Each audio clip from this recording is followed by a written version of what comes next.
Hi, Steve Lackmeyer here with another edition of OKC Central.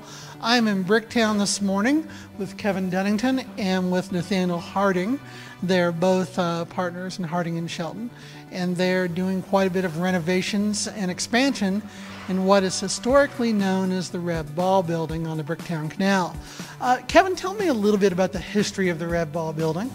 Well, it's one of the original buildings on the canal, and it's stood out now as a historic building in Bricktown for quite some time. Unfortunately, until here just recently, it's been a vacant building, mainly used for storage and whatnot. But now we have plans to bring it fully online and put all the services necessary in it to hopefully bring on a variety of new tenants. Why don't you talk about the condition of the building prior to Harding and Shelton buying it? It was in pretty bad shape, wasn't it?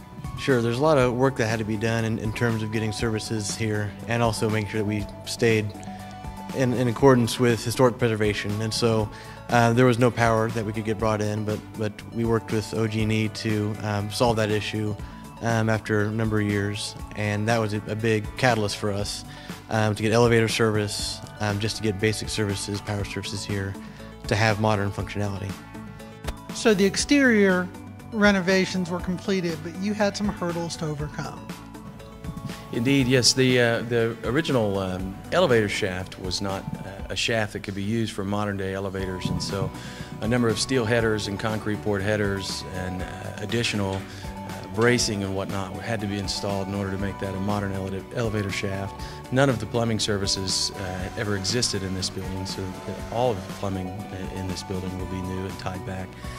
The electrical service, as we mentioned, was never, the amperage was inadequate to run modern services and heat and air equipment, elevator equipment, and all the lighting and various things you would need in a modern space.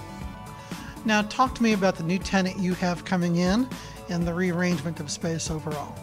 So we have Select Energy Services coming in on this floor, so that'll be really great for us. They're a significant a service company in the energy, oil and gas space, and so that's great for us. It's good to see more corporate tenants in Bricktown. They're a strong company, and they'll have a large presence here that I think will be noticeable, and that'll activate that space and so allow us to continue with other ideas that have really just been dreams so far, but that are now much more achievable.